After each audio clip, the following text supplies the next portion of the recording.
gehasst, verdammt, vergöttert und geliebt. Ein Raunen zieht durchs Land, weil Bayern München wieder siegt. Das sind Blitzlichtbengalen zwischen rot-weißen Fahnen. Gegner müssen zittern, wenn die Roten auswärts fahren. Das sind 72 Fackeln. Ich steh unten im Block, mitten bei den Jungs und umringt von den Cops. Umringt von Gegnern, die den Meister so hassen. Das ist Bayern München, der Meister aller Klassen. Euer Hass ist unser Stolz, meine Stadt, für die ich lebe. Das ist München 089. Spür den Südwind, der jetzt dreht. All der Sport, all den Neid, ich bin's als Münchner schon gewohnt. Ich steh hinter dem Verein und flieg, wenn's sein muss, auch zum Mond. Denn keine Straße ist zu lang und auch kein Weg ist zu weit. Reise mit in jedes Land und schenke Bayern meine Zeit. Und die Fahne weht den Wind, rot wie Blut, weiß die Schnee. Das ist Münchens wahre Liebe, das ist unser FCB. Euer Hass ist unser Stolz, euer Neid ist unser Ruhm. Wie viele Sterne sind das Gold, das hat mit Bayern was zu tun. Das ist München.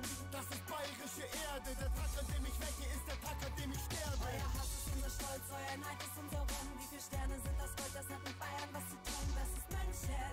Das ist rot-weiße Erde, Bayern meine Liebe, bis zum Tag, an dem ich sterbe. Platz 1 in Europa, von ganz Deutschland gehasst. Ich bin Münchner, seit ich denke, und auf alles gefasst. Ich bin 28 Jahre, war mit 11 schon dabei. Olympiastadion Südkurve, Block U2. Euer Rot, arrogant, einfach typische Minger. Von oben herab, wir sind Münchener Kinder. Verachtet den Kommerz und ich hasse den Erfolgsfan. Lebe dein Verein, auch wenn Schmerz deinen Kopf fängt. Ich lebe meine Stadt, weil dieser Junge einfach stolz hat. Das erste Mal geschlagen für den Club, das war am Bolzplatz. Ich wasche meine Hände, wisch das Blut vom Gesicht. Denn mein Tag geht erst zu Ende, wenn das Flutlicht erlischt. Der Support ist mein Leben, ich geb alles für die Stadt. Lebe ultra, liebe München und vertrete deine Stadt. Mach das Maul jetzt auf und sing, die ganze Kurve klatscht mit ein. Für die Südkurve München, meine Stadt und mein Verein. Euer Hass ist unser Stolz, euer Neid ist unser Ruhm. Wie viele Sterne sind das Gold, das hat mit Bayern was zu tun. Das ist München. Das ist bayerische Erde, der Tag, an dem ich wecke, ist der Tag, an dem ich sterbe. Euer Hass ist unser Stolz, euer Neid ist unser Ruhm. Wie viele Sterne sind das Gold, das hat mit Bayern was zu tun. Das ist München. Das ist rot-weiße Erde, Bayern meine Liebe, bis zum Tag, an dem ich sterbe. Euer Hass, euer Neid, euer Blick macht mich selbstbewusst. München, das Beste ist meine wahre Liebe. Guck, die Fahne weht rot-weiß, unser Bund wird niemals sinken. Spitzenreiter Platz 1, wir von hinten winken. Die Fahne weht den Wind, es bleibt rot-weiß für immer. Ey, BMC, ich mach Musik für die Spinner, die Musik für die Assos, die nach 10 Bier noch grad gehen. Und in Liga 4 auswärts hinter ihrer Stadt stehen. Musik für die 0, für die 8 und die 9. Ey, BMC, ich bleib der Stadt immer treu. Musik gegen Willkür, gegen Stadionverbote. Das betrifft auch Schwarz-Gelb, Weiß, Blau und Rote. Ey, BMC, ja man kennt mein Gesicht. Dieser Typ, von dem die Ultraszene bundesweit spricht. Ich trage wahre Liebe, meine Stadt und mein Verein. Das ist Bayern, München, ja so wird es immer sein. Euer Hass ist unser Stolz, euer Neid ist unser Ruhm. Wie viele Sterne sind das Gold, das hat mit Bayern was zu tun. Das ist München. Das ist bayerische Erde, der Tag, an dem ich wecke, ist der Tag, an dem ich sterbe. Euer Hass ist unser Stolz, euer Neid ist unser Ruhm. Wie viele Sterne sind das Gold, das hat mit Bayern was zu tun. Das ist München.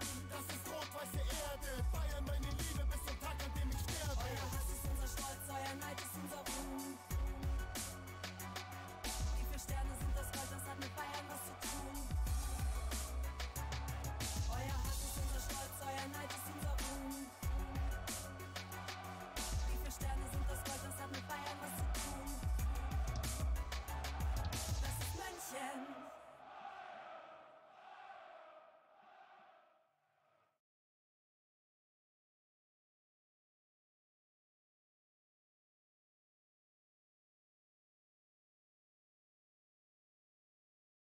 Jo, damit Servus und Glück auf, wa? Würde ich mal sagen. Erstmal, ja, ich denke mal jetzt beim Livestream werden eh nicht so viele da sein, von daher will ich immer ein paar Worte vorher ja, an die Leute richten, die es dann auf meinem Zagos Quatsch-Kanal sehen.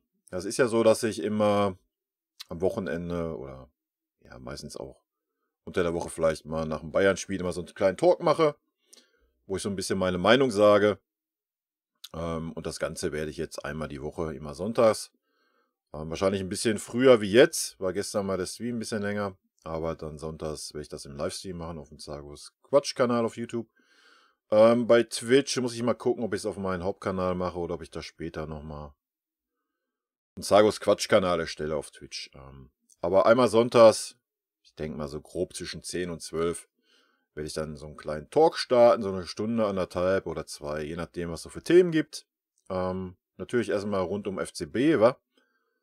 Ist natürlich das Wichtigste, aber halt auch so zu den letzten Ergebnissen vielleicht von der Bundesliga-Spieltag oder keine Ahnung, wenn irgendwelche Sensation passiert im Fußball, so allgemein halt einfach. Was ich mir vorstellen kann später, erstmal muss ich noch gucken, wie das angenommen wird, so im Livestream. Erstmal Servus, Glück auf, Mara. Muss man halt mal gucken, wie sich das so in Zukunft entwickelt, aber ansonsten kann ich mir halt auch vorstellen, dass ich mal den einen oder anderen dazu nehme. Vielleicht mal so eine Zecke wie die Mara oder vielleicht mal Icke, ne, falls er das hier sieht, der hat ja auch mal große Fresse gehabt oder so, dass man halt einfach dann zu zweit so einen Talk macht oder so. Müssen wir mal gucken, wie sich das so entwickelt. Und natürlich auch, wie es bei euch ankommt, ne. Ansonsten könnte ich auch zu der Videoform zurückkehren. Aber ich denke so, vielleicht wenn der eine oder andere mal reinschneidet, der dann irgendwie eine kontroverse Meinung oder sowas hat, könnte halt ein bisschen was draus entstehen. So, ich muss mal so ein bisschen Gedudel im Hintergrund machen. Ich das mal einen Tacken leiser hier für euch. Für mich wäre vielleicht ein Tacken leiser auch nicht schlecht. Bin auch noch nicht so lange wach, also es wird heute gleich als erster Talk hier wird das knallen. Naja, Hauptsache es dudelt so ein bisschen bei dem Hintergrund für mich. Gut, womit werden wir uns heute beschäftigen? Ja, ich muss natürlich noch tippen. Erstmal unser Tippspiel. Warte, ich mach das mal größer hier. Zack. Unser Tippspiel, Kicktipp, Zagos Community oder ZCT, wenn ihr es sucht. Ihr könnt euch noch anmelden. Ist ja noch eine Woche Zeit. Es gibt ein paar kleine Preise diesmal. Ja, wir tippen einfach die Bundesliga, Alter. Ist kostenlos, könnt ihr voll Gas geben. Hier muss ich gleich Absteiger tippen, Meister und so weiter. Ihr wisst das. Des Weiteren kam mal die Frage auf meinem Zagos Quatsch-Kanal, ob ich mal so meine Prognose für die Bundesliga machen kann. So Champions League Platz, Aufsteiger, Absteiger und was. Das werde ich machen. Werde es versuchen. Wie gesagt, ich muss hier die Bonustipps auswählen. Ich muss den ersten Spieltag tippen. Darum wird es gehen. Und ansonsten, ja, so ein bisschen rund um den FCB, wa? Muss auch mal gucken, wie das so hier mit der Technik hin und her schalten klappt und so weiter. Wie gesagt, erster Stream und so, müsst ihr ein bisschen Rücksicht drauf nehmen. Das erste, was ich gerade gelesen habe, wo ich aufgestanden bin, dass der Uli im Doppelpass ist und da rausgehauen hat, dass der Alaba-Berater ein geldgieriger Drecksack ist, um es mal klar zu sagen. Astra, moin erstmal.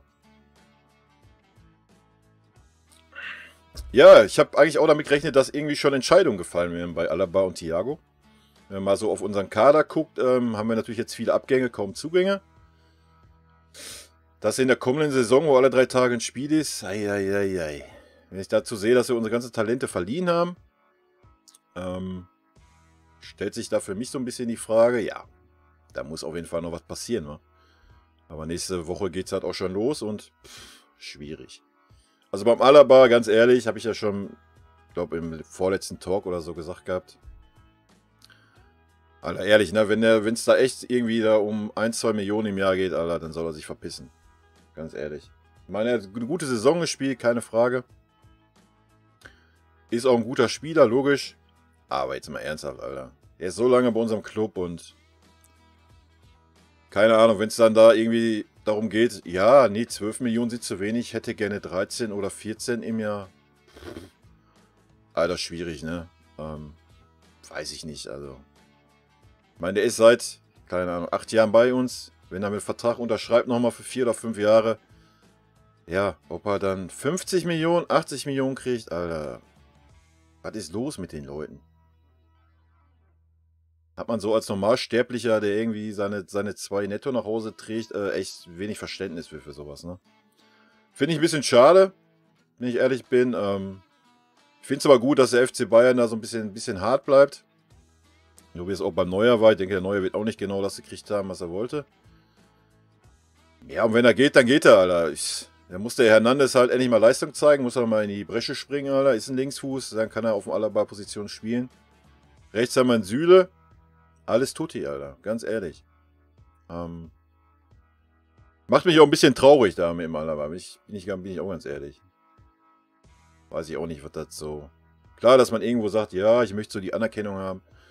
Aber ich bitte dich, als ob er keine Anerkennung bei uns im Verein hätte. Also, da geht es halt echt nur um Kohle, Alter. Ist schon ein Trauerspiel. Bei Thiago, ja. Thiago wird wechseln, gehe ich fest von aus. Wahrscheinlich zum scheiß Kloppo. Denk mal, da geht es gerade nur so, ja, um die letzten Verhandlungen. Ne? Wir wollen 30 Millionen haben, so. Liverpool will wahrscheinlich nur 20 zahlen oder sowas. Deswegen, ja, gut, kommst erstmal zum Training. Liverpool verlängert da einen Vertrag mit irgend so einem Knaller da. Mal abwarten. Ja, und ansonsten, Perisic ist weg. Zum Glück, Alter. Ich hätte den auch nicht gekauft für 20 Millionen. Ich meine, das Thema ist noch nicht durch. Vielleicht pokern wir da auch und wir verpflichten den noch, aber ja, keine Ahnung. Also mich hat er jetzt nicht restlos überzeugt. Klar, hat er ein paar gute Spiele gemacht, aber halt auch viel Durchschnitt, ne? Weiß ich nicht, Alter. Weiß auch nicht, was der verdient. Ich meine, wenn er nicht viel haben will und so, wenn du dann für 10 Mille verpflichten kannst oder sowas, ja, dann macht das, weil, wie gesagt, wird eine lange Saison, viele Spiele. Wir haben einen sehr kleinen Kader. Ja, ansonsten bin ich echt gespannt, so was wir noch irgendwo verpflichten wollen. Also. Ich finde es ein bisschen schade, dass sie so viele Junge abgegeben haben, aber kann man natürlich verstehen, ne? Die wollen sich natürlich weiterentwickeln, logisch. Bin gespannt. Also ich denke, wir müssen auf jeden Fall noch... Ja, Martinez wird wahrscheinlich auch gehen. Wird wahrscheinlich auch im Laufe der nächsten Woche bekannt gegeben. Da musst du auf jeden Fall noch 2, 3 Leute, wenn nicht sogar 4 verpflichten, Alter. Ne? Ob wir uns wieder irgendwas ausleihen oder... Keine Ahnung, irgendwas Junges. Ist halt auch immer schwer, eine Perspektive zu bieten bei uns, ne? Weiß ich nicht. Kaderplanung ist auf jeden Fall noch eine Baustelle, denke ich. Und dafür, dass nächste Woche schon losgeht gegen Schalke. Wo ich auch noch arbeiten muss, Alter. Das freut mich richtig. Ja, vielleicht geht's früher Feierabend. Ich weiß noch nicht, ey. Ansonsten, ja. Pech gehabt, ne? Arschkarte. Aber anderes Thema. Wie gesagt, Kader bin ich echt gespannt. Denke, da muss noch ein bisschen was passieren. Ja, ansonsten geht's Freitag los gegen Schalke. Ja, Schalke ich kann sowieso generell die Vereine echt schlecht einschätzen im Moment. Es wird jetzt gleich echt schwer für mich, da irgendwelche Aussagen zu treffen. Aber was ich auch mal gucken wollte, ist eigentlich, wie es in so Pokal gelaufen ist. Ich habe noch gar nichts mitgekriegt. Tja. Ja, gut, 60 ist schon mal raus, ist schon mal so das Wichtigste aus unserer Sicht, wa? Kann ich ja für die es interessiert.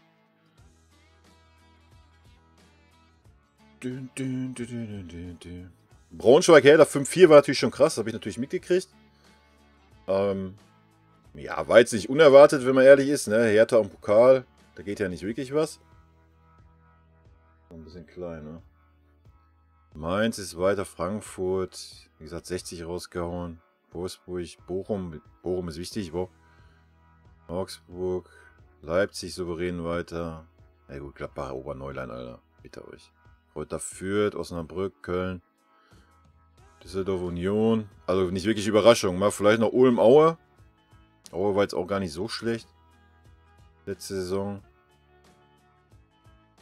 Na, dass die Bremer souverän weiter sind, ist noch ein bisschen überraschend.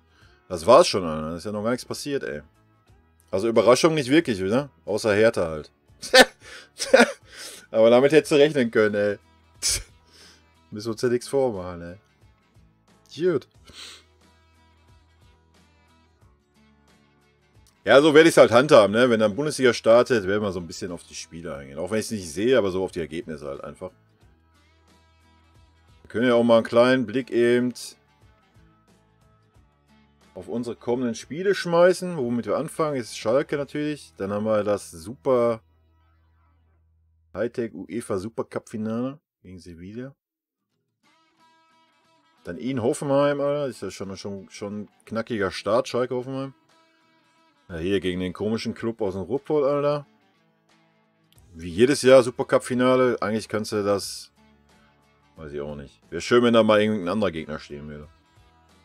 Aber irgendwie ist das so dauerhaft Dortmund-Bayern. Und dann haben wir Hertha.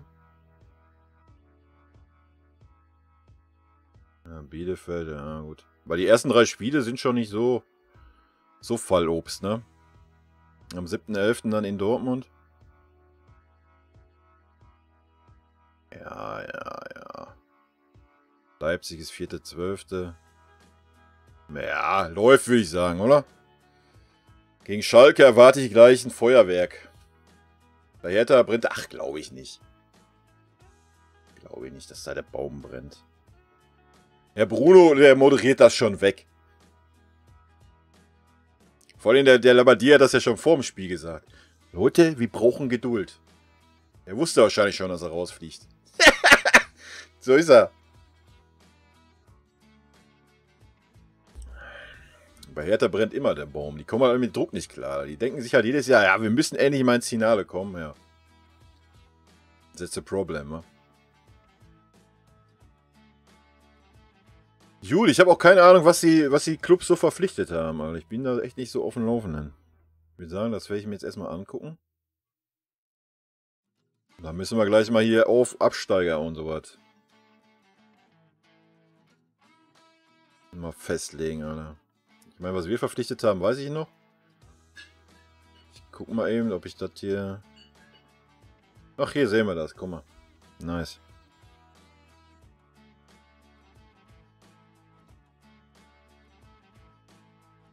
Können aber mit den Zecken anfangen. Wie immer, Alter.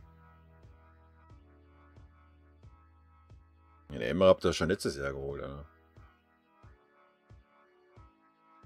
Thomas Moynier war doch der gleich große Fresse hatte gegen uns, oder? Pfeife, Alter. Ja, ihr habt aber jetzt auch noch nicht so die Megatransfers gemacht, wa? Der Götze ist immer noch vereinslos, oder? Ist der irgendwo schon untergekommen? Ich glaube nicht, ne? Ja gut, ihr habt auch keine großen Abgänge. Ich meine, der Schüler, Alter, das ist... Hier, Lucien, macht das schon bei euch? Ja, Dortmund tippe ich ganz klar wieder auf Platz 2 oder 3. Habt schon einen guten Kader, wenn man durchguckt. Und eigentlich nur noch ein Assi, da ist der Schmelzer. Obwohl, der Hu kann ich auch nicht ab. Gut, Dortmund können wir einschätzen. Leipzig können wir auch noch einschätzen, aber wir können auch mal hier gucken wegen... Die Shangwang, Alter. Natürlich erstmal, aus Salzburg rübergeschoben. Dubuko, moin. Benjamin Henrys, ja, ausgeleiht. Also den hätten wir eigentlich auch holen können, aber der wollte nicht zu uns. Wäre ein guter Backup gewesen, denke ich. Timo Werner haben wir alle mitgekriegt, ja.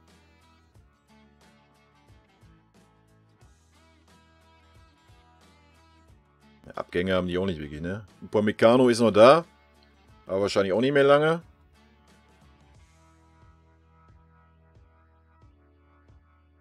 Ja, ich bin mal gespannt. Aber der Nagelsmann ist halt schon kein schlechten, ne? Ja, Leverkusen, da weiß ich auch nicht, Alter. Also habe ich ja gerade schon gesagt, Dortmund, Leipzig, denke ich so Platz 2 und 3. Patrick Schick, Alter.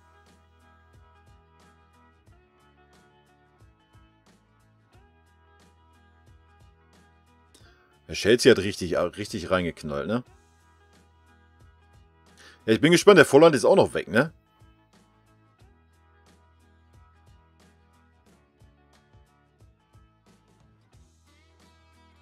Weiß ich auch nicht. Der Bosch ist auch irgendwie so... Weiß ich nicht. War bei Dortmund auch schon so komisch.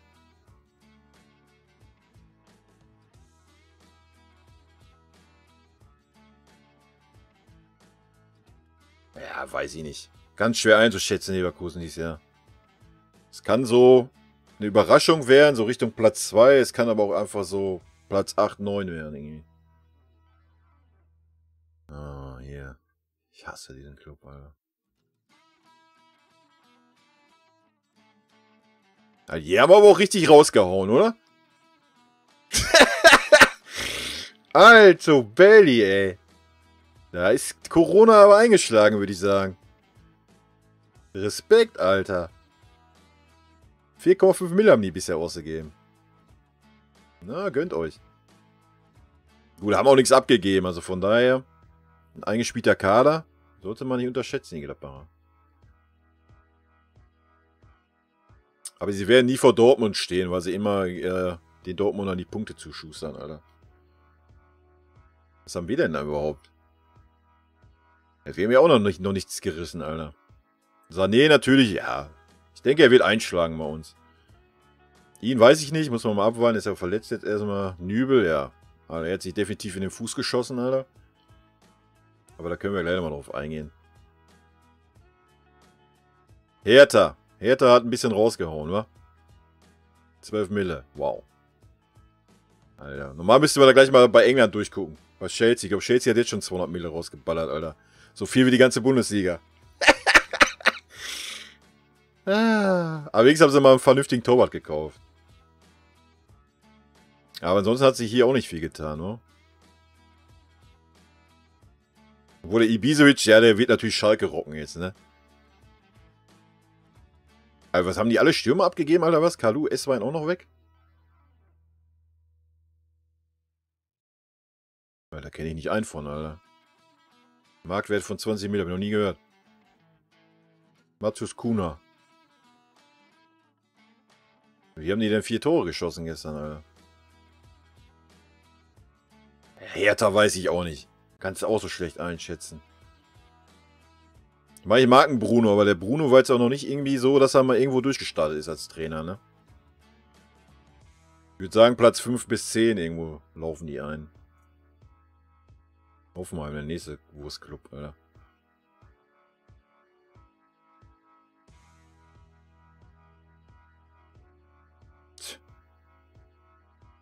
Aber Transfer ist echt, echt mau, wo? In der Bundesliga. Den Betancourt haben die echt gekauft, oder? Abgänge. An Bremen zurück für 7 Mille? Alter! Ist mal ernsthaft. Ist auch eine Wurst, der Betancourt. Weiß ich nicht, wo der 7 Millionen wert ist, Alter. Ja. Hammer. Ja, was macht der VW-Konzern? Also, das ist echt ein Trauerspiel, ne? Man sieht auf jeden Fall, dass Corona eingeschlagen hat, Alter. Wenn selbst die Wolfsburger nur 10 Mille ausgeben und noch 7 einnehmen. Aber klar, Hauptsache der FCA kauft für 7 Mille ein von Wolfsburg, oder was? Ja. Sind wohl auch zu Geld gekommen. Krass, Alter.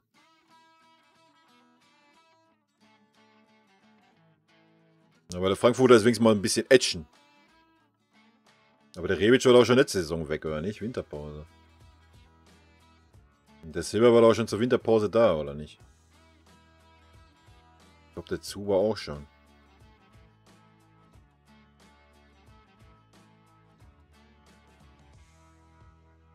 Ja, Frankfurt, Hertha, das ist alles so ein Level, ne?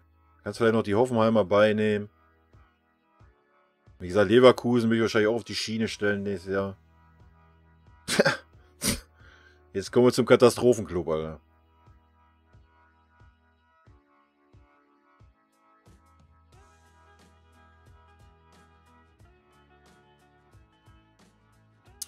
Also durch einen Ibisevic ist so 10% Hoffnung, die ich sehe für Schalke. Ansonsten hätte ich die als Negativüberraschung auf dem Abstiegsplatz getippt, Alter. Jetzt ohne Scheiße. Jetzt guck dir das doch mal an. Ja gut, wir haben den Burgstaller noch, aber der ist ja auch schon durch, der Mann, Alter.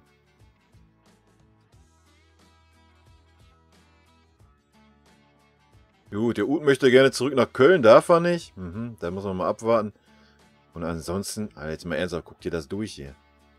Schöpf, Alter, der kommt aus unserer Jugend, Alter. Das ist hier einer der Leistungsträger auf Schalke. Sebastian Rudi, Alter. Ei. Also für Schalke sehe ich echt schwarz, Leute.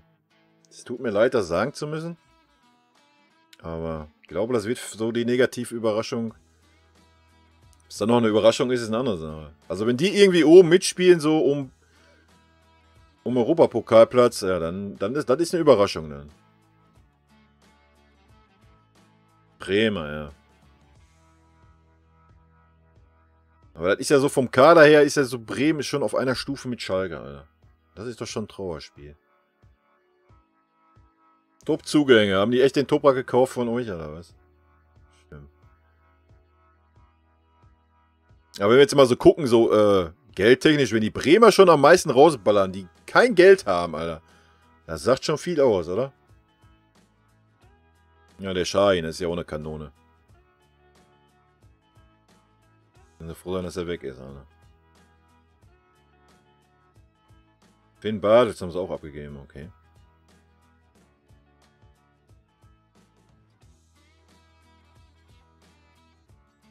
Der Harnik ist auch wieder da, oder was? Ist auch so ein Experte, Alter. Martin Harnik. Er hat auch nichts gebracht in Bremen, jetzt mal ernsthaft. Dem der bei euch weg war, der Schein, da ging es nur noch bergab.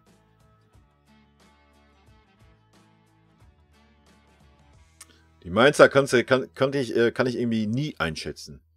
In keiner Saison. Ich habe die letztes Jahr als Absteiger gesehen. Vor allem hier kennst du auch keinen von, Alter. Kannst du null einordnen.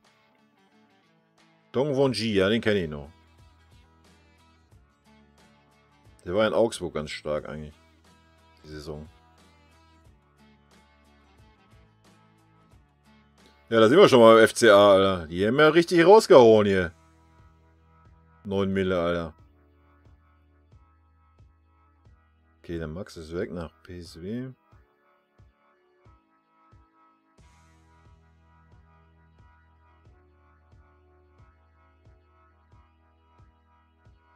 Alter, aber guck mal, daran siehst du doch schon, der ist ja eigentlich nicht schlecht, oder? Der Caligiuri. Wenn man auf den setzt, ist er echt nicht schlecht. Und die geben die Schalker ablösefrei weg, oder was? Was ist los? Auf Schalke, Alter.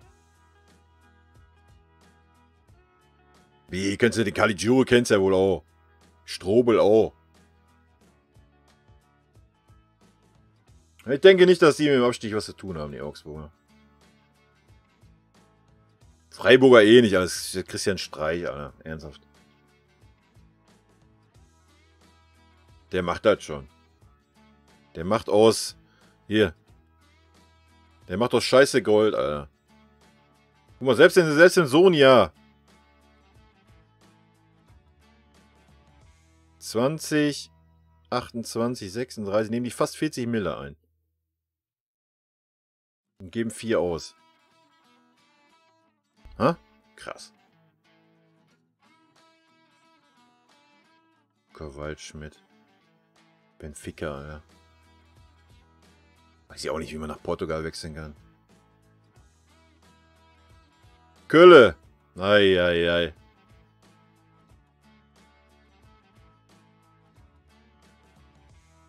warum geht der Zieler? Ist der Zieler echt nach Köln gegangen?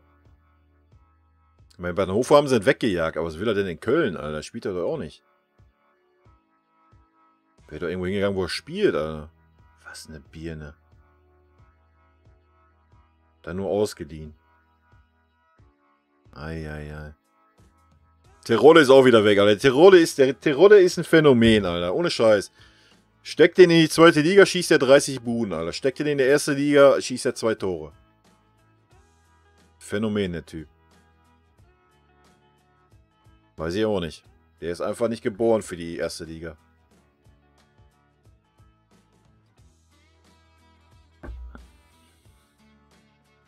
Marcel Risse. Auch noch weg. Hauptsache der Clemens pimmelt hier noch rum, Alter. War auch mal das Top-Talent. Ja, das war nicht wahnsinnig weit gebracht, Alter. Ansonsten weiß ich auch, ist auch ein ganz komischer Kader, oder? Und dann noch der Gistol, Alter. Den kann ich gar nicht. Guck dir schon die Hackfresse an von dem. Allein aus Antisympathie wahrscheinlich Abstiegsplatz bei mir.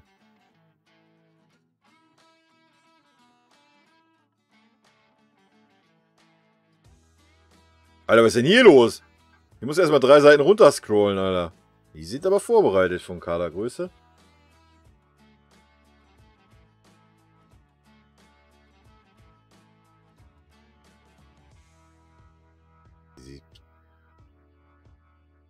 Top-Abgänge, Holger. In die zweite Mannschaft, Alter. Der Badi, ey. Junge, wo ich das gelesen habe, dachte ich mir auch nur, was ist da los, ey? Dann taucht hier noch so ein Gomez auf, Alter. Hat die Karriere beendet. Den Gomez gab es auch noch in der zweiten Liga, ja. Kaum zu glauben, ne?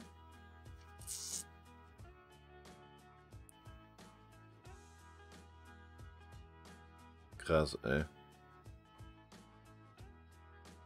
Ja, und die Unioner haben den Skandalstürmer schlechthin geholt, oder was? Alter, guck mal, was sie für einen Kader haben. Respekt, Alter. Der Kruse, der verklagt wird auf 15 Millionen. Hä? Robin Knoch haben die auch noch geholt, okay. Schlotterberg.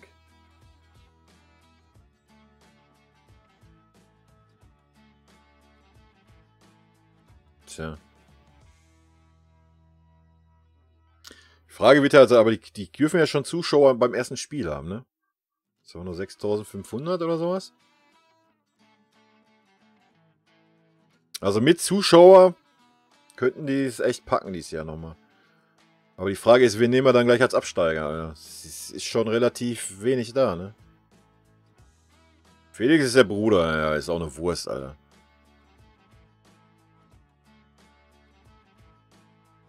Ich weiß auch gar nicht, was der in der Bundesliga zu suchen hat. Da habe ich schon zu Bremer Zeiten gefragt, Alter. Ich glaube, da hat es auch nur der Name gemacht, ey. Von der Leistung her, pff.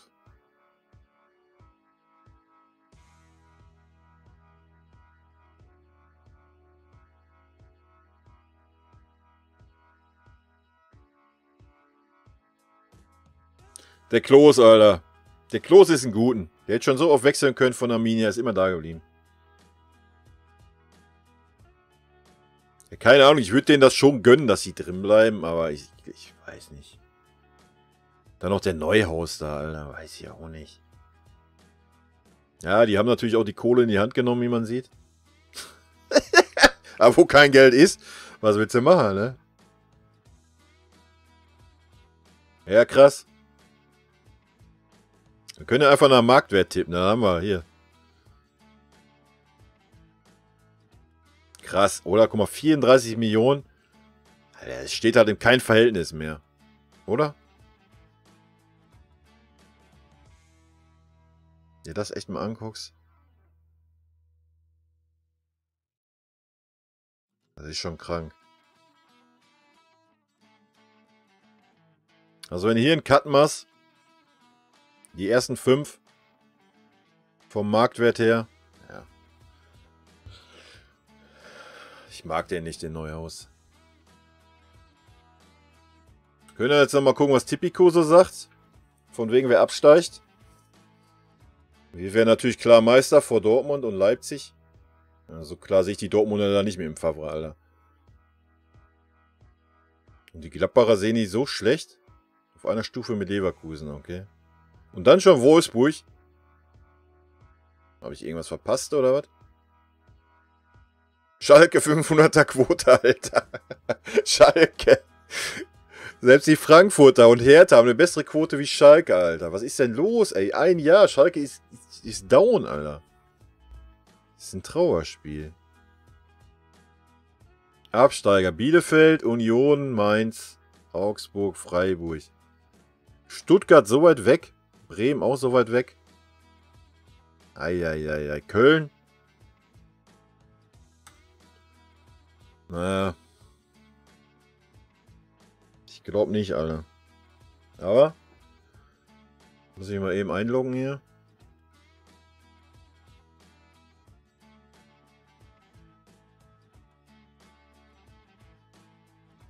Ich bin eingeloggt. Okay, hauen wir raus, ey.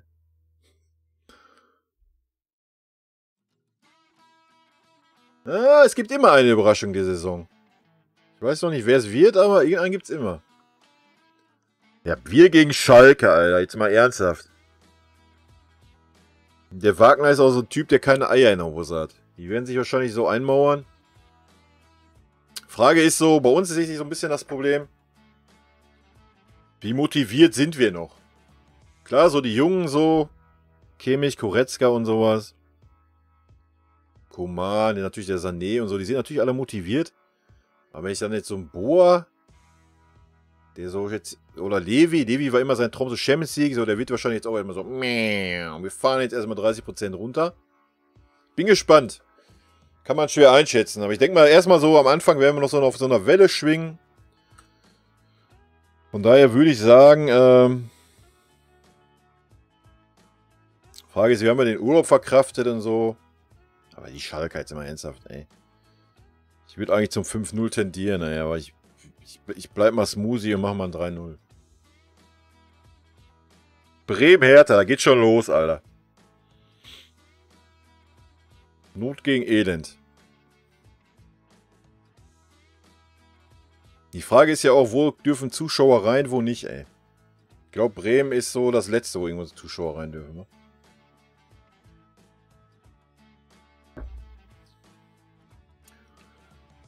Ich hau hier mal ein 2-2 raus.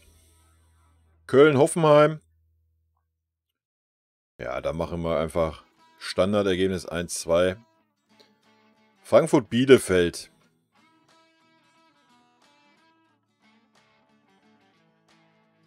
Ich meine, die Bielefelder sind auch erstmal heiß, ne? So am Anfang immer.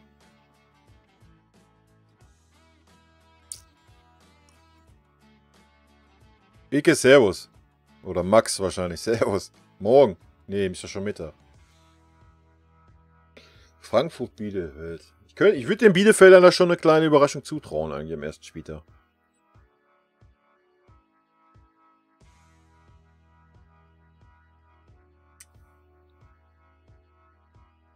Also mit Fans würde ich ganz klar auf Frankfurt setzen. Ich weiß aber auch nicht, ob da Fans ins Stadion dürfen. Wir machen das mal aus dem Bauchgefühl und machen mal ein 1-1. Stuttgart-Freiburg. Naja, Alter, da muss ich leider auf den Streich setzen. Nützt nichts. Union-Augsburg. Eieiei. Bin ich auch auf Unentschieden eigentlich. Weil Augsburger haben sich gut verstärkt eigentlich, aber Union auch eigentlich ganz gut. Da dürfen auf jeden Fall Zuschauer rein, ne? Ne, komm, dann machen wir ein 2-1. Eigentlich wäre ich auf Unentschieden, aber mit Zuschauern machen wir mal ein 2-1. Ich bin krank, ja, das wissen wir ja. Was hast du? Hast Corona oder was? Was passiert? Dortmund-Gladbach, ist ja auch gleich ein Brüllerspiel. Aber da die Gladbacher einfach nie gegen Dortmund gewinnen, Alter, weil es einfach ein Wurstklub ist. Und der Favre so die ersten Spieltage erstmal fester in den Sattel kommen muss, tippen wir ein 3-1. Leipzig-Mainz. Ja, denke ich auch, eine klare Kiste, Alter. Wolfsburg-Leverkusen, ja, das ist so ein Spiel. Husten und Halsschmerzen, ja. Mach mal einen Corona-Test. Von mir natürlich auch gute Besserung erstmal, aber ne. Mach mal einen Rachenabstrich, Alter. Fangen sich jetzt alle in die Schule ein. Wolfsburg-Leverkusen. Das kann in alle Richtungen gehen, wenn wir ehrlich sind, oder? Und selbst wenn der Zuschauer im Stadion bin, hat das eh keine Auswirkung.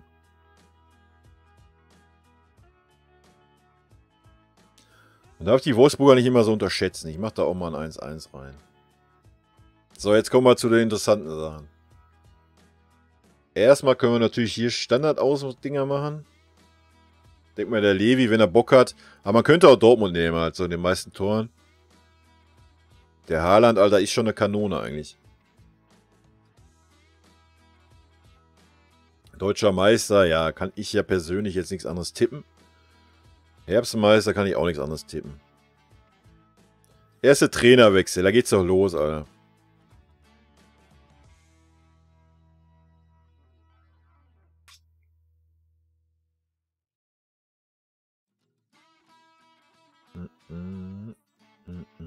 Aufsteiger denke ich erstmal nicht. Die haben immer so ein bisschen mehr Geduld. Es könnte schon durchaus härter werden. Ansonsten Köln könnte ich mir vorstellen. Die Schalker natürlich, wenn die ersten 3 Spieltage richtig auf die Fresse kriegen, ziehen die auch die Reißleine. Alles andere könnte ich mir schwer vorstellen. Ich hoffe Dortmund. Die Dortmund haben so lange jetzt dran festgehalten. Das glaube ich nicht, dass die jetzt den Favre so So früh rausballern.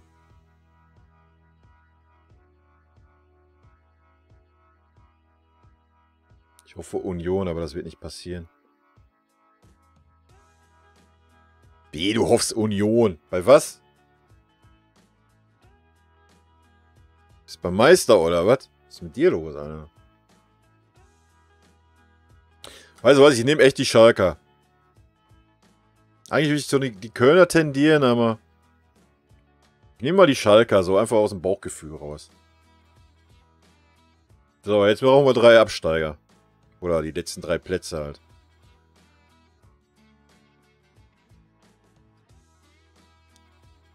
Ja, da hätte er nach der Saison schon den Favre raushauen müssen. Eieieiei. Ja, ich muss den Standardabsteiger auf jeden Fall nehmen aus Bielefeld, den jeder nehmen wird. Sonst kriege ich gar keine 3 zusammen, ey. So, wir brauchen eine Überraschung. Bei Schalke rechnen ja sogar noch einige damit. Eieieiei. Ich werde die Stuttgarter auch nehmen. Ist wieder so Klischee, beide Aufsteiger, aber was willst du machen, Alter? Die Bremer werden es wahrscheinlich auch wieder schwer haben. Freiburg glaube ich nicht. Ja, Mainz, das ist aber so wieder so Standard, Alter. Ich muss auch irgendeinen Perversen raushauen. Augsburg glaube ich, wie gesagt, auch nicht. Die haben sich auch ganz gut verstärkt eigentlich. Ja, Köln, Union, Bremen. So, auf diese 3 würde ich es reduzieren. Als Überraschung könnte man Schalke, aber wie gesagt, die Schalker werden vorher die Reißleine ziehen, Alter. Sonst muss mal Gazprom kommen und muss mal so 100 Mille rüberschieben, dann geht da schon was.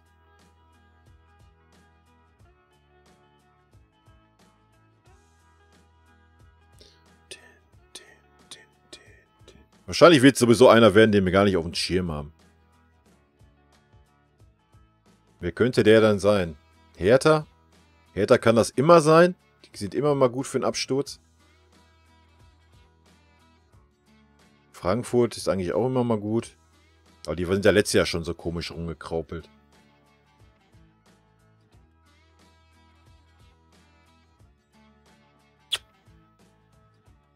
Ich nehme die Kölner. Ich nehme die Kölner. Gut, also Bielefeld oder Stuttgart könnte man halt auch ersetzen durch Union oder... Unioner werden es auch schwer haben, denke ich. Kommt drauf an, wer hier so noch gehypt ist. Aber Stuttgart ist auch immer schwierig, aber Bielefeld, ja. Ich mag das halt nicht immer so, die Klischee zu tippen, weißt du?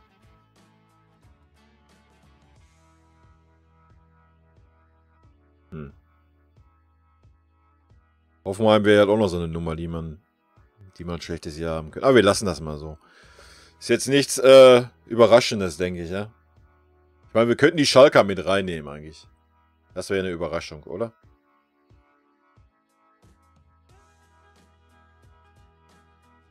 Ich meine, der Kader ist echt scheiße, oder? Komm, Alter, wir machen das einfach. Wir tauschen die Bielefelder aus und nehmen die Schalker mit rein. Vielleicht ist Arminia heiß.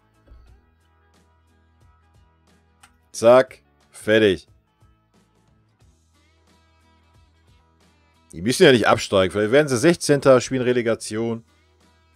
Na? Wer weiß. Ja, das sind meine Tipps. Ich muss die mal noch eben auf meinen anderen Tippspiel auch eintragen. Da.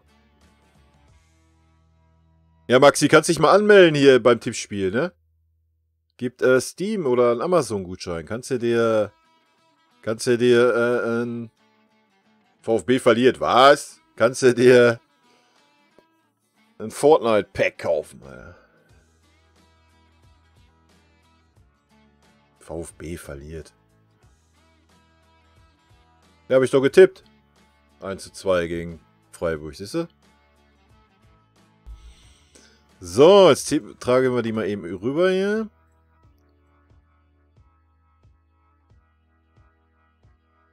Kölle. Ja, ist natürlich immer bei meinen Absteigern und so ist natürlich immer so mit Sympathie dabei, ne?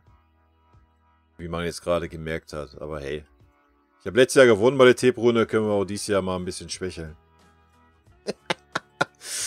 Nein, wir machen das durch die Tipps wieder weg. Ist gar kein Problem für uns.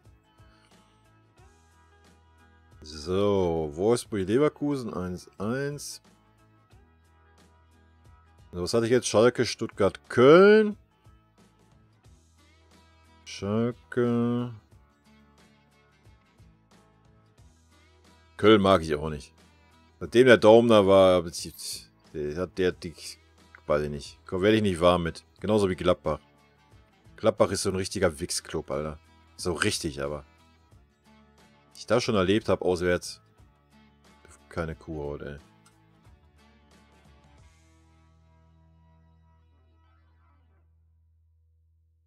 So. Tipps sind gespeichert, Alter. Läuft.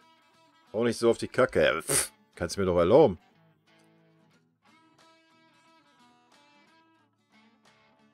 Ich kann auch nichts dafür. Ja, da sind wir eigentlich schon durch so mit den Themen. Überraschungsmannschaft muss ich noch auswählen. Siehst du, das war auch noch eine Frage. Überraschungsmannschaft.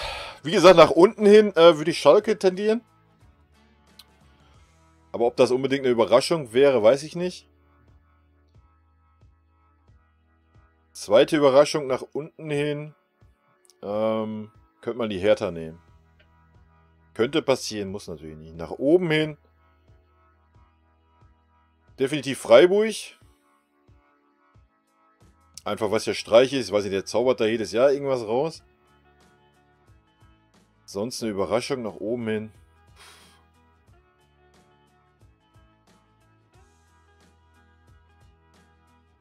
Boah.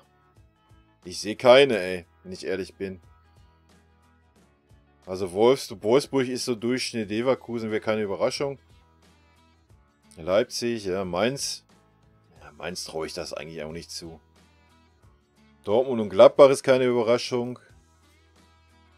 Ja, Union oder Augsburg traue ich das ein. Ja, dann eher noch Augsburg, aber traue ich denen halt auch nicht zu. So den Sprung so auf Europacup. Wie gesagt, den Freiburgern schon am ehesten. Frankfurt wäre jetzt eigentlich auch nicht eine Überraschung, dass sie um Europa League spielen, denke ich. Bielefeld, denke ich, wird sich so, wenn dann gerade so eben retten. Köln, Hoffenheim. Ja, Hoffenheim wäre auch keine Überraschung. Ich denke mal, Hoffenheim wird auch um die Europa League spielen, so um den Dreh. Bremer könnte man vielleicht noch nennen. Freiburg und Bremen, würde ich sagen. Da könnte einer von vielleicht, wenn die einen Lauf kriegen irgendwie. Natürlich wäre Schalke auch eine Überraschung. Wenn die um Europa spielen mit dem Kader, wäre das für mich persönlich auch eine Überraschung. Aber ansonsten so offiziell natürlich keine Überraschung. Ne? Ja, das wäre so meine Prognose. Wir werden mal sehen am Ende der Saison oder zur Halbserie. Weil ist wahrscheinlich schon wieder so Schalke Dritter, weißt du? Aber schon nichts mit dem Abstieg zu tun. Köln so um Europa League wahrscheinlich. Und Stuttgart ist wahrscheinlich dann auch schon so Mittelfeld oder so. Irgendwas steht unten, womit keine Sau gerechnet hat.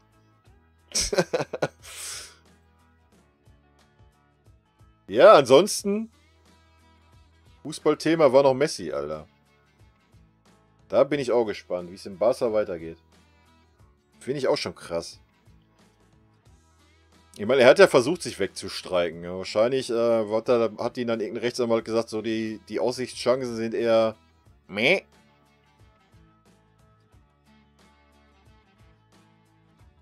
Also erstmal nicht zum Training gehen, erstmal keinen Corona-Test machen, dann so, ach ja, ich komme jetzt doch wieder.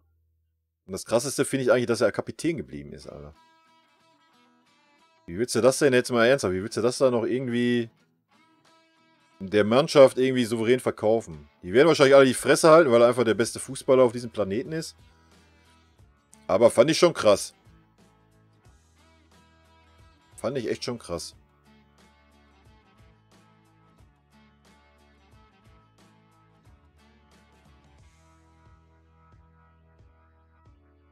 Nächstes Jahr wird er weg sein. Schade, was aus Schalke geworden. Ja, definitiv. Aber wenn du jetzt mal bei Barca guckst, was die alles weghauen, ne? Der Beißer ist weg, der Suarez. Vidal ist eh schon weg. Kann natürlich sein, dass Coutinho da jetzt nochmal durchstartet. Bin mal gespannt, was der Köhlmann da macht. Scheint ja auch eher so ein harter Hund zu sein als Trainer, denke ich. Bin gespannt, ey. Generell Spanien, so Real Madrid ist ja auch irgendwie so, meh. Wird interessant werden, ne? Ich meine, ist gut für uns, so ich denke, so aus Spanien werden wir keine Konkurrenz groß haben, denke ich mal, Champions League mäßig. Die haben alle irgendwelche anderen Probleme. Die Engländer werden wieder gut dabei sein. Chelsea, wenn die sich echt schnell finden, Alter. Chelsea hat dann echt eine starke Mannschaft. Da bin ich echt gespannt, ey. Den dummen Kloppo muss natürlich immer auf dem Plan haben. In Paris müssen wir mal abwarten, was mit dem Tuchel passiert. Da weiß man ja auch nicht. Die haben natürlich auch eine gute Mannschaft. Bin gespannt, ey. Gut, ich würde sagen, zum Abschluss kommen wir nochmal zu uns. Können uns ja mal unseren Kader durchgehen. Dann mal sehen, was wir echt für eigentlich einen kleinen Kader haben. Neuer ist klar. Der Ulle, glaube ich auch noch nicht, dass er bleibt. Müssen wir mal abwarten. Da haben wir jetzt hier den Nübel. Ja. Also, Thema Nübel, keine Ahnung. Alter. Ich weiß nicht. Wir haben natürlich alles richtig gemacht. Ablösefrei. Mal ernsthaft. Einen Stammtorwart geholt. Der noch nicht mal zur Rückennummer hat, wie ich gerade sehe. Ist ja auch geil. Ja, keine Ahnung. Ich weiß es nicht. Habe ich aus seiner Sicht nicht verstanden, den Wechsel. Jetzt mal ernsthaft. Als Torwart kannst du halt einfach, wenn ihr ein gutes Leistungsniveau habt, guckt euch einen Buffon an, Alter. Da kannst du locker bis 40 spielen, Alter. Ja, aber zu teuer. Weil wahrscheinlich hat der Ulle sich gedacht, Alter, ich gehe doch nicht nach Schalke, da tue ich mir doch nie an. Aber jetzt haben sie ja wieder den Fährmann, Alter. Der Fährmann rockt das jetzt wieder. Nachdem sie ihn vor 2 oder 3 Jahren vom Hof gejagt haben. Ja, der war im Gespräch bei Schalke. Ja, keine Ahnung. Also ich denke mal, den Nübel werden wir nicht oft sehen bei uns irgendwie im Tor. Ich denke mal, der Neuer ist da... Jetzt haben wir schon zwei Blaue. Obwohl, er ist ja kein Blauer. Kam ja aus Bielefeld, glaube ich, ne?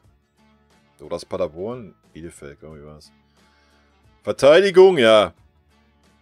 Süle, Alter. Bester Mann, ne? Pavard wird auch gesetzt sein, rechts. Boateng. Also Boateng jetzt nochmal ein Jahr älter. Ja, für Bundesliga wird es reichen, falls er bleibt. Steht ja auch noch in den Sternen, aber jetzt überleg mal, geh mal Worst Case, Alaba weg, Boateng weg. Dann hast du 5 Abwehrspieler für 4 Positionen, Alter. Krass, ne? Ist so schon eng. Weil er ist verletzt. Du könntest, selbst wenn du wolltest, könntest du den Hernandez aktuell nicht abgeben, Alter. Ist halt einfach so. Aber wie gesagt, Thema Alaba, Alter, wenn es da echt irgendwie um 2 Mille geht, bin ich auch dafür. Wir sollen das nicht machen, Alter. Soll er echt gehen. Ohne Scheiß. Das Problem ist, er wird nur keinen Verein finden, der ihm das Gehalt zahlt, was sein komischer Berater haben will, Alter. Weil einfach keiner die Kohle hat im Moment. Wegen dem Corona-Zeug. Machen wir uns doch nichts vor, ey. Lächerlich. Aber ist schon dünn besetzt, ne? Ist echt dünn besetzt. Vor allem er ist noch verletzt. Hernandez bin ich gespannt, ey. Ich möchte ihn gerne mal so richtig in Action sehen.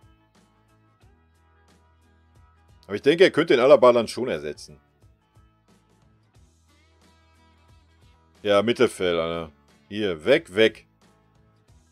Was mit ihr? Den kannst du gar nicht abgeben, selbst wenn er will. Ging ja darum, ob er ausgeliehen wird, aber...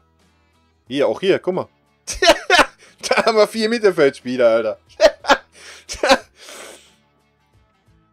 Javi, könnte ich weinen. Wenn der weg ist, könnte ich echt weinen. Bester Mann für mich. Eine der besten Verpflichtungen, die wir in den Jahren gemacht haben. Alter. Jeden Cent wert. Ja, wie gesagt, ich gehe davon aus, dass Thiago geht. Ein bisschen Hoffnung habe ich halt, weil der komische Typ da verlängert hat bei Liverpool, aber ich glaube es nicht. Aber wenn ihr seht, die beiden weg, haben wir noch Kyusang, Goretzka, Tolisso, Kimmich. Ja, und dann haben wir noch Adrian Fein, Alter. Wow. Das ist unser Mittelfeld. Also das ist schon alles auf Kante genäht, ne?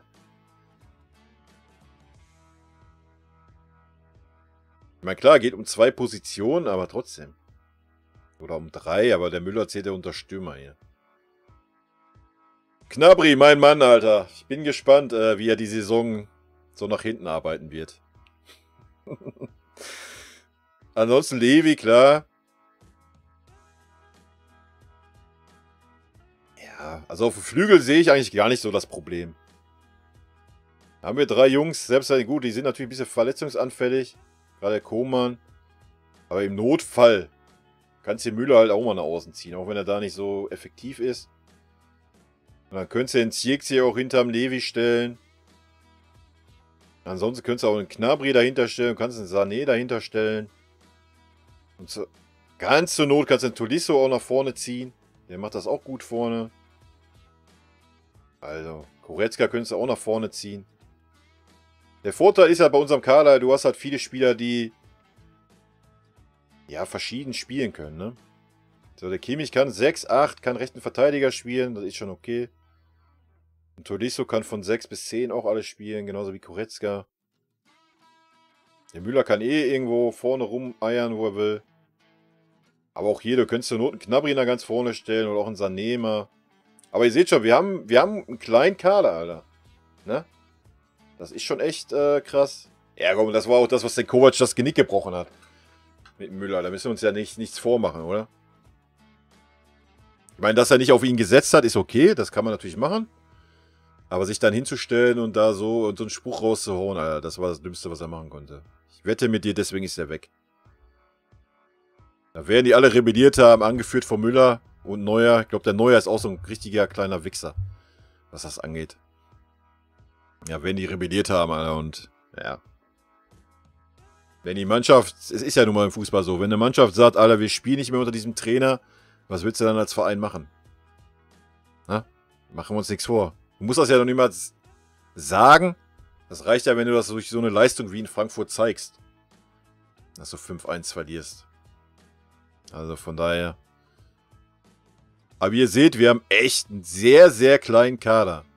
Wir sind noch auf der Torwartposition am besten besetzt mit 4. Bin gespannt, was noch passiert, ey. Ich bin sehr gespannt. GameTicker, moin. Kommst leider zum Ende hin. Ich mache jetzt gleich Feierabend. Ich bin durch. Soweit. Ja, ansonsten, ihr seht, was gibt's zu verteidigen? Alle 3 Titel. Bin gespannt. Ja. Ich denke, uns hat ja immer ausgezeichnet, dass wir so die Gier haben. Auch nach Erfolgen. Man hat mal gesehen die letzten Jahre. Wo man auch sagen muss, in der Bundesliga hat man es uns auch leicht gemacht. Also wir haben den Dortmundern zweimal eine Vorlage gegeben, Alter. Zur Hinrunde. Ich denke mal, das wird dieses Jahr nicht so sein. Ich denke, die Hinrunde werden wir noch gut dabei sein. Einfach von der Euphorie getragen, denke ich. Aber wenn wir nicht irgendwie noch 2, 3 Spieler verpflichten, das müssen jetzt gar keine Kanonen sein, einfach, dass du ein bisschen Breite kriegst, könnte die Rückrunde halt echt irgendwie schwierig werden, ne? Du hast noch die scheiß Länderspiele dazwischen und sowas. Das Ding ist halt, ich bin ja auch so dafür, dann nimmst du halt aus der zweiten Mannschaft 2, 3 Leute dabei. Aber wir haben halt da so die vielversprechendsten Talente halt einfach auch verliehen, ne? Von daher echt schwierig, ey. Ich bin gespannt, was da passiert. Ja, gut. Wie knackig vom Spiel. Ja, deswegen ja. Und guck dir den Kader an. Also wenn hinten einer ausfällt, geschweige 2, ich meine, einer ist schon ausgefallen. Wenn echt Thiago und Martinez gehen, wenn dann nochmal irgendwie ein Goretzka, ich meine, Tolisso ist auch mal oft nicht so wirklich da, ne, hat auch oft Verletzungen. Ich meine, ich biete mich an, ich fahre hin, ich stelle mich rein hinten, ist kein Problem, aber dann sind wir ja vorne noch besser besetzt wie in der Mitte und hinten, Alter. Vorne bist du wenigstens noch ein bisschen variabel und hast zur Not noch den Zirksee, Alter. Den Turm in der Brandung, den kannst du auch noch reinstellen. Ja, das ist das ja. Und dann hast du ja noch die scheiß Länderspiele auch noch dazwischen. Wir spielen noch diese Supercup-Scheiße beide. Gerade jetzt zum Start, Alter. Deswegen sage ich, zum Start ist gut, dass wir auf diese Euphorie noch gehen, ne? Aber irgendwann lässt das so ein bisschen nach und dann, ja, dann wird es echt schwierig. Bin gespannt. wie wir uns durchbeißen werden. Naja. Ja, hier. Ateş. Da geht es nur um Money. Deswegen gibt es den Supercup. Aber wie gesagt, das ist eh jede Saison, die letzten, weiß ich nicht, 4, 5 Jahre. Ja, FC Bayern gegen Dortmund. Wow. Vor allem war es doch eigentlich mal so, oder der Supercup ist eigentlich so gedacht, Meister gegen Pokalsieger. Was machen dann die verkackten Dortmunder da jedes Jahr drin, Alter? Verstehe das nicht. Warum nimmt man, wenn der Meister derselbe ist wie der Pokalsieger, warum nimmt man dann den Tabellenzweiten da rein? Was soll das? Verstehe ich nicht. Warum nimmt man da nicht den Finalist vom DFB-Pokal da rein? Ja, das ist schon klar, dass wir nicht gegen uns selber spielen können. Aber warum nimmt man den Tabellenzweiten da rein? Was soll der Mist? Es geht doch gegen den Pokalsieger eigentlich. Warum nimmt man nicht dann den Finalist da mit rein? Er hätte es ja wohl verdient, Alter. Verstehe ich nicht. Geht nicht in meinen Kopf rein. Jedes Jahr stehen da die dummen Zecken, Alter. Geht mir auf den Sack.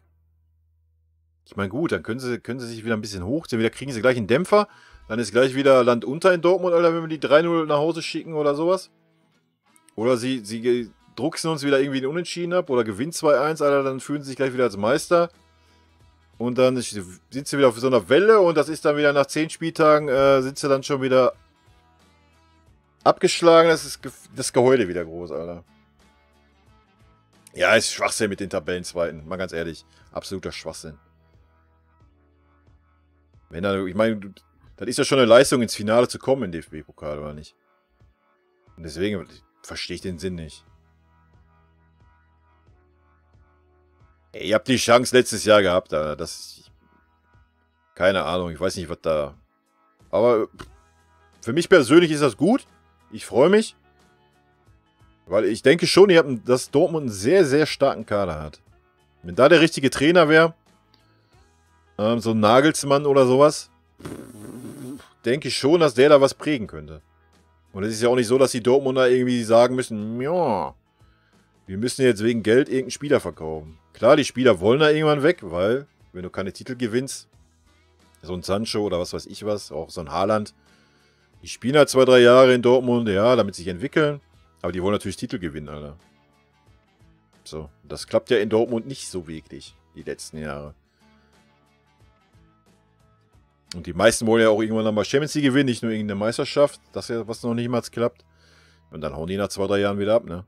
Da bringt dann auch die ganze Kohle nichts, die man da einnimmt. Aber wie gesagt, mit dem richtigen Trainer in Dortmund denke ich schon, dass da was gehen könnte. Mit dem Favre denke ich das nicht. Der hat es nie irgendwo richtig so gepackt, Alter.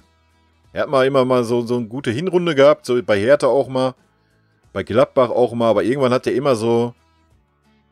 Ja, der packt es halt einfach nicht, ne? Weiß ich nicht. Verstehe auch nicht, warum die Dortmunder so lange an dem festhalten. Keine Ahnung. Ist mir echt ein Rätsel. Keine Ahnung. Aber auch mit jedem Dortmunder, mit dem ich mich unterhalte, Alter. Die sagen alle dasselbe. Da versteht keiner, dass er noch bei euch ist. Weiß ich nicht. Müssen wir mal den Watzke fragen. Den Spacko. Ich glaube, der hättest du selbst den Sommer da hinsetzen können. Der hätte das noch besser gemacht. Na? Keine Ahnung. Aber gut, wie gesagt. Ist gut für uns. Schlecht für die Bundesliga. Aber ich denke, ein bisschen mehr Konstanz bei Dortmund, ein bisschen mehr Konkurrenz. Aber vielleicht kriegt er die Kurve jetzt irgendwann. Der Favre, ich weiß es nicht. Ich denke es nicht, aber wir werden es sehen. Ja, Leute, das war's. Das war der erste Stream. Wie gesagt, jeden Sonntag jetzt. Immer dann gehen wir Bundesligaspieler so ein bisschen durch. Könnt ihr euch ein bisschen lustig machen oder mich bewundern für meine kongenialen Tipps im Tippspiel. Und wir gehen das Bayern-Spiel so ein bisschen durch. Ja, und irgendwelche Entwicklungen. Ich denke mal, es wird sich noch ein bisschen was tun, transfermäßig. Da werde ich dann immer so ein bisschen meine Meinung zu äußern. Ja, und wir gucken einfach mal, wie sich das so entwickelt im Stream. Na? Vielleicht nehmen wir da nochmal irgendwie Gesprächspartner früher oder später mit rein oder wie auch immer. Gut. Ich bedanke mich bei denen, die da waren. Und ja, das war's. Ich würde sagen, rot-weiße Grüße gehen raus. Natürlich auch an alle anderen. Dortmunder, Gladbacher, was auch immer so rumkraucht. Ich wünsche euch viel Erfolg in der neuen Saison. Auf dass wir ein bisschen Konkurrenz haben, auf dass wir ein paar spannende Spiele sehen auch mal, dass wir mal einen Gegner haben, der sich nicht nur hinten reinstellt und kontert. Das wäre mal eine schöne Überraschung. Jo, in diesem Sinne wünsche ich euch noch einen schönen Sonntag. Haut rein. Bis nächste Woche. Tschüssi.